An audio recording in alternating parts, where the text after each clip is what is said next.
दोस्तों नमस्कार, मैं जगन्नाथ गौतम देश रोजाना यूट्यूब मंच पर आपका स्वागत है। दोस्तों,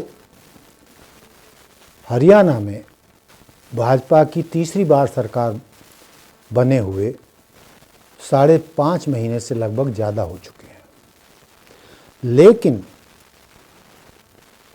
कांग्रेस हाईकमान हरियाणा विधानसभा में कांग्रेस का नेता प्रतिपक्ष आज तक नहीं चुन पाया है, तय नहीं कर पाया। ये कांग्रेस के लिए बड़ा मसला हो गया है। कांग्रेस हाईकमान की भी किसी हद तक किरकिरी हो रही है। भाजपा के नेता खिल्लियां उड़ा रहे हैं कांग्रेस की। अनिल विज तो यहाँ तक कहते हैं कि जो 5.5 महीने में अपना नेता प्रतिपक्ष नहीं चुन सका, वो सरकार क्या बनाएंगे, सरकार क्या चलाएंगे, सीएम किसे चुन पाएंगे, ये सब हंसी के पात्र हैं। और जो हालात हैं, जो कई सवाल उतर रहे हैं, सामने निकल कर आ रहे हैं। हुड्डा जी की निष्ठा पर कांग्रेस में सवाल उठ रहे हैं। अनिल विज खुद उनको निमंत्रण दे चुके हैं और भी भाजपा के नेता उन्हें भाजपा में आने का निमंत्रण दे चुके हैं। उन हालात में हो क्या रहा है कि कांग्रेस हाईकमान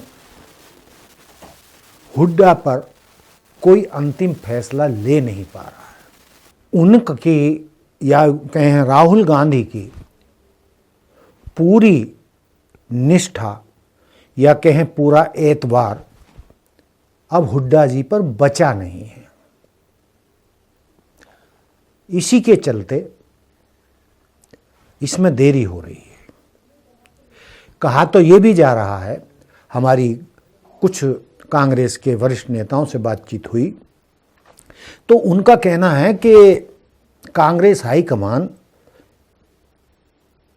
दरअसल भूपेंद्र सिंह हुड्डा से मुक्ति चाहता है और कांग्रेस हाईकमान जो सोच रहा है उनके बारे में कहा जाता है कि आखिर भूपेंद्र सिंह हुड्डा को और कितना समय दिया जाए खुद को सिद्ध करने के लिए। हाईकमान जो सोच रहा है उसके पीछे के कारण महत्वपूर्ण है कि हाईकमान भूपेंद्र सिंह हुड्डा से अब मुक्ति क्यों चाहता है। जो सामने खबर निकल कर आ रही है उसमें कहा जा रहा है कि जब भूपेंद्र सिंह हुड्डा पहली बार मार्च 2005 में हरियाणा के पहली बार सीएम बने थे तो वो 2005 में जो चुनाव लड़ा गया था भूपेंद्र सिंह हुड्डा के नेतृत्व में नहीं लड़ा गया था, बल्कि वो चुनाव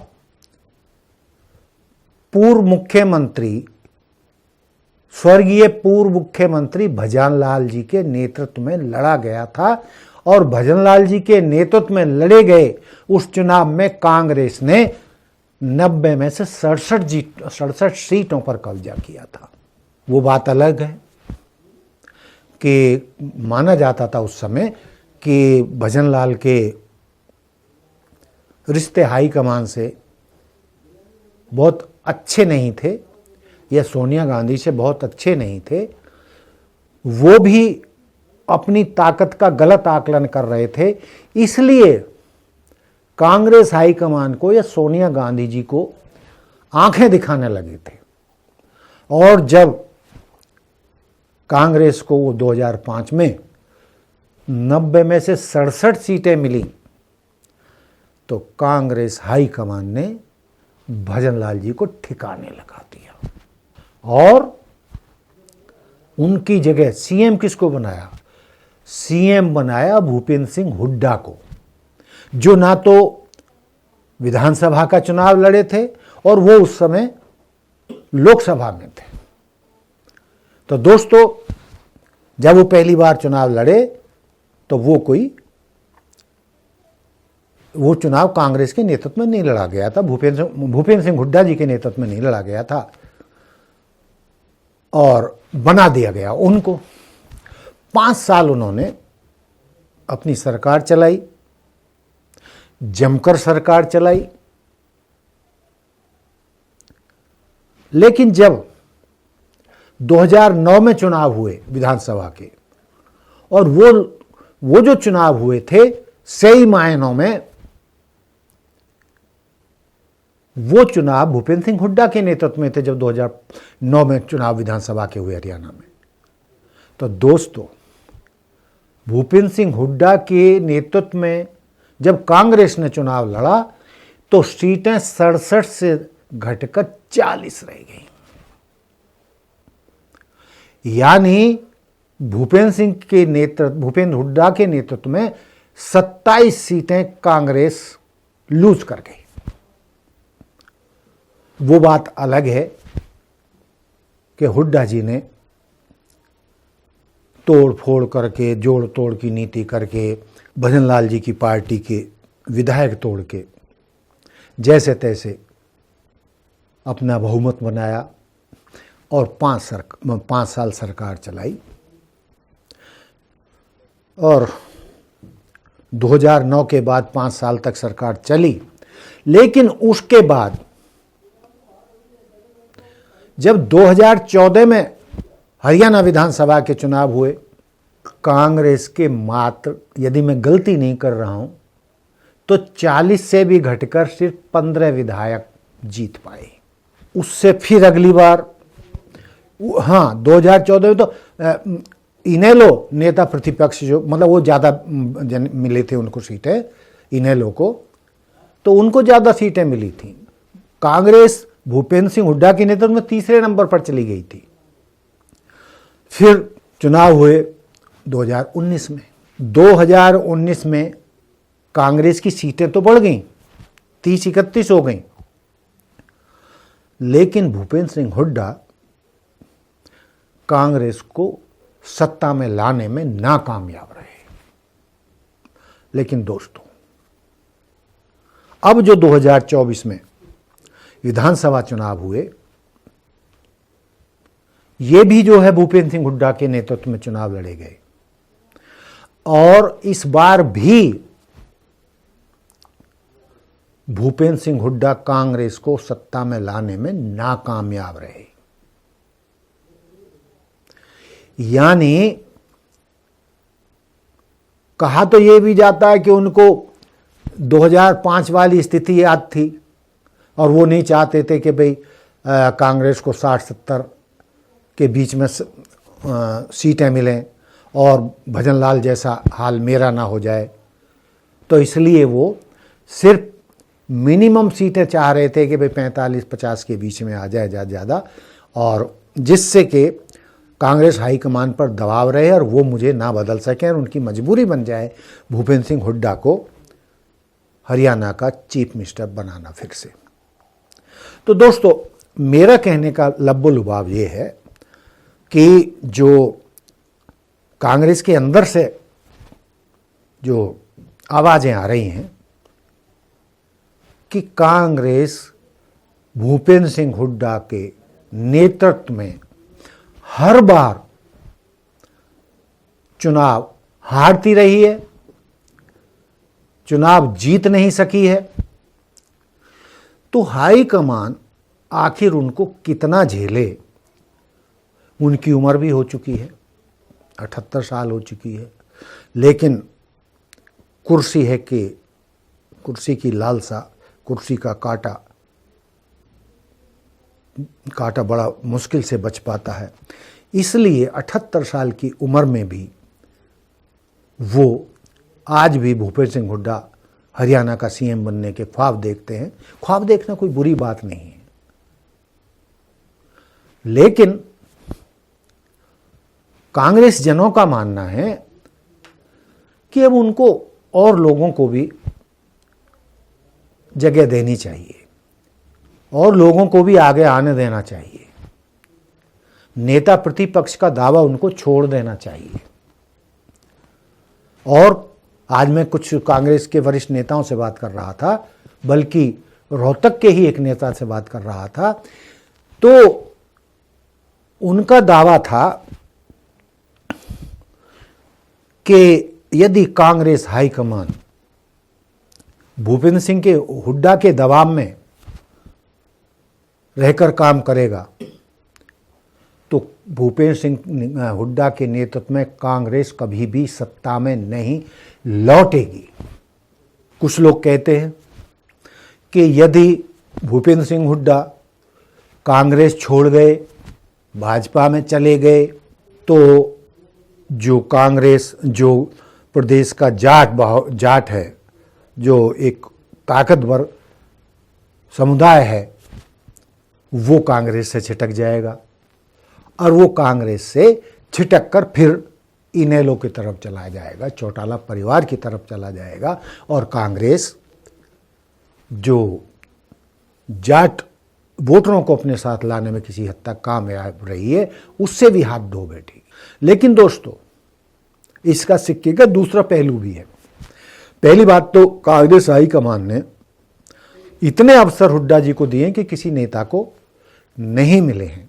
फिर दूसरी बात यह है कि जब हरियाणा विधानसभा के चुनाव हो रहे थे तो बार बार ये कहा जा रहा था कि कांग्रेस तो जीती और हुड्डा सिंह ने अब कुर्सी संभाली, अब वो सीएम बने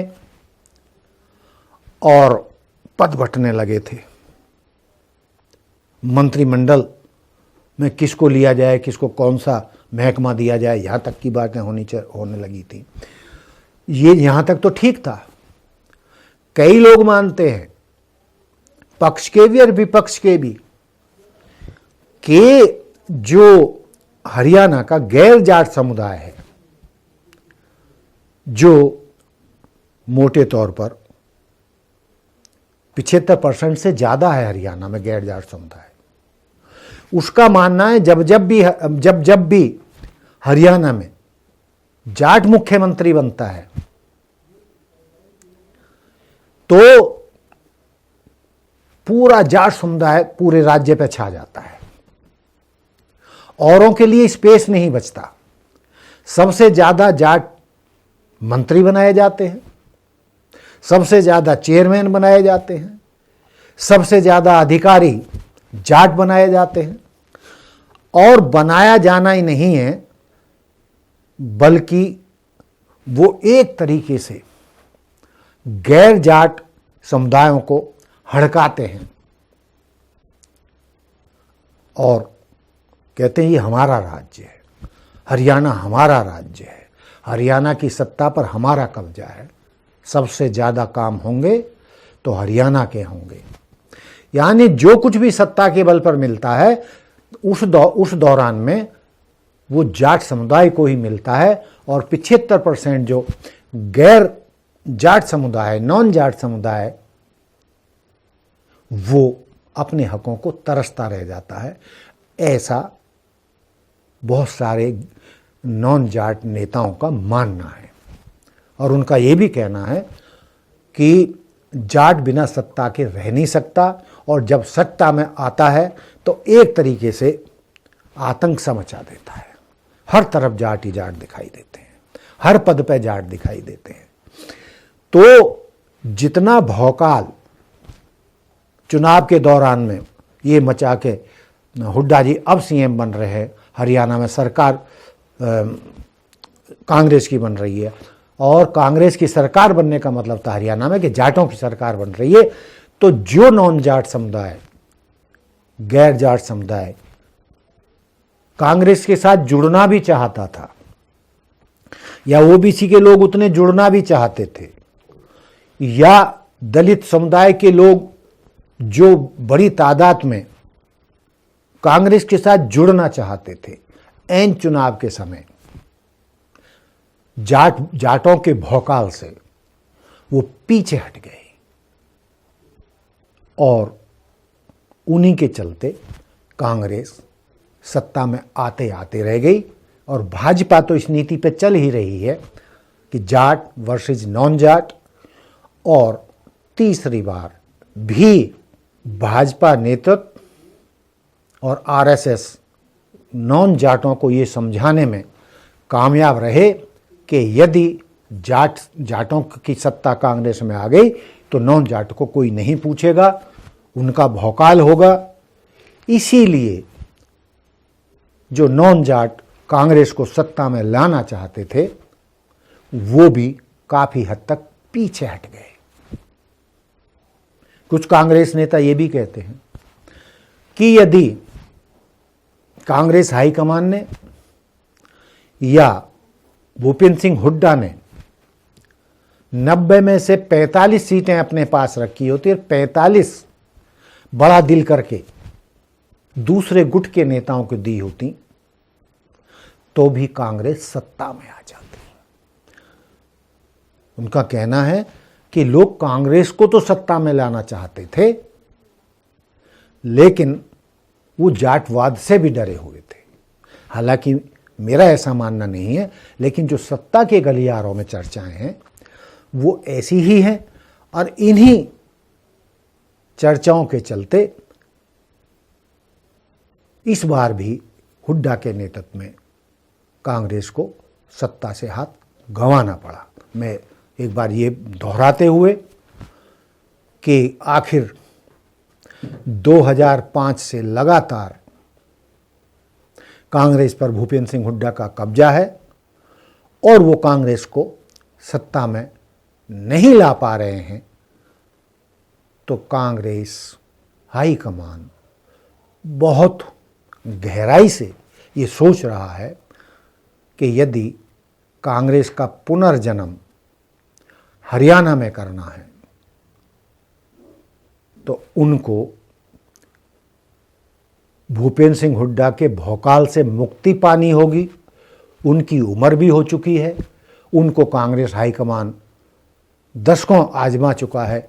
इसलिए अब किसी अन्य नेता को उन्हें नेता प्रतिपक्ष बनाना होगा और कांग्रेस नेतृत्व जो है हुड्डा के अलावा अन्य लोगों को, अन्य समुदायों को सौंपना होगा। इसी नीति पे चलते हुए नेता प्रतिपक्ष का मामला लटक रहा है और कांग्रेस हाईकमान किसी भी कीमत पर भूपेंद्र सिंह हुड्डा को नेता प्रतिपक्ष नहीं बनाना चाहता। इसमें किसी को कहने की ज़रूरत नहीं है, इसी वजह से मामला लटक रहा है। और लोगों का ये भी मानना है कि यदि कांग्रेस हाईकमान ने इस बार भी हिम्मत नहीं दिखाई और वो हुड्डा के सामने झुक गए तो ये समझ लीजिए कांग्रेस का हरियाणा में सत्ता में लौटने का सपना अधूरा ही रह जाएगा और भूपेंद्र सिंह हुड्डा जो अब तक इतने चुनाव हार कर कांग्रेस को सत्ता में नहीं ला पाए हैं, तो अब 78 साल की उम्र से आगे भी उनसे उम्मीद नहीं की जा सकती। तो दोस्तों, कांग्रेस हाईकमान के करीबी सूत्रों की माने तो हरियाणा में भूपेंद्र सिंह हुड्डा के दिन लदने वाले हैं और कोई अन्य नेता को नेता प्रतिपक्ष हाईकमान बनाने जा रहा है, जैसी कि हमारे पास सूचनाएं आ रही हैं। अंतिम तौर पर क्या होने वाला है, क्या होगा, जल्द ही आप लोगों के सामने पत्ते खुल जाएंगे। लेकिन जो हमने आपको बताया है वो सब बातें सत्य के बहुत ही करीब है और हम तो आंकड़ों की बात कर रहे हैं। कितने अवसर कांग्रेस हाईकमान हुड्डा जी को दे चुका है, उस आधार पर बात कर रहे हैं और वो आधार भी हमें कौन बता रहा है? कांग्रेस के नेता ही बता रहे हैं। तो दोस्तों, देखते रहिए देश रोजाना। नमस्कार। हमारे साथ जुड़े रहने के लिए सब्सक्राइब करें देश रोजाना के YouTube चैनल को और नई वीडियो की नोटिफिकेशन पाने के लिए बेल आइकन जरूर दबाएं। अगर आप ये वीडियो Facebook या Instagram पर देख रहे हैं तो पेज को लाइक और फॉलो जरूर करें और ज्यादा से ज्यादा शेयर करें।